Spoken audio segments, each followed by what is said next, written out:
اعوذ باللہ من الشیطان الرجیم، بسم اللہ الرحمن الرحیم۔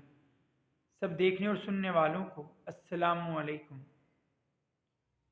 یوں تو اللہ تعالیٰ کی دی ہوئی ہر نعمت ہی قابل قدر ہے اور ہمیں اس کے لیے اللہ کے حضور شکر گزار ہونا چاہیے، لیکن کچھ نعمتیں خاص ایسی ہیں کہ جو اللہ تعالیٰ نے ہمیں دی ہیں، لیکن ہمیں اپنی زندگی میں ان کی قدر ہی نہیں ہو پاتی، اور ہم اکثر دھوکے میں پڑ کر اپنا نقصان کر بیٹھتے ہیں۔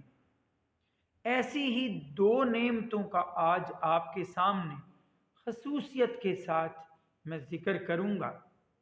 صحیح بخاری میں بھی آپ کو یہ حدیث ملے گی، آپ کو یہی حدیث سنن ابن ماجہ میں بھی ملے گی، اور یہی حدیث جامع ترمذی میں بھی ہے۔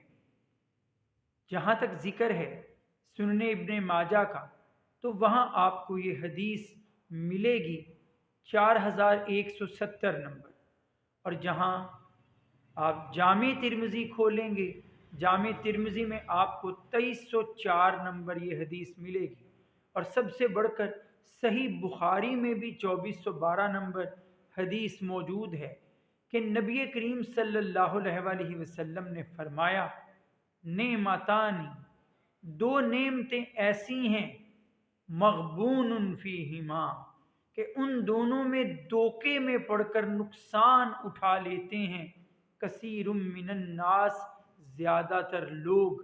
کون سی ہیں وہ دو نعمتیں؟ وہ دو نعمتیں ہیں الصحت والفراغ، صحت، تندرستی، اور دوسرا فراغت کے لمحات۔ انسان سمجھتا ہے کہ اسے صحت حاصل ہے تو ہمیشہ ہی وہ صحت مند رہے گا، اسے کبھی فراغت کے لمحات حاصل ہیں تو ہمیشہ وہ فارغ ہی رہے گا۔ ایسا نہیں ہوتا ہے، ایسا نہیں ہوتا۔ کبھی صحت کے بعد بیماریاں اور تکلیفیں بھی گھر آ جاتی ہیں، اور کبھی فراغت کے لمحات کے بعد مشغولیت کا وقت بھی آ ہی جاتا ہے۔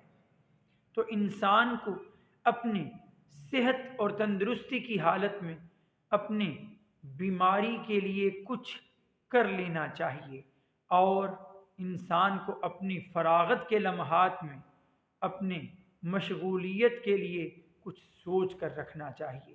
وآخر دعوانا ان الحمد للہ رب العالمین۔ السلام علیکم۔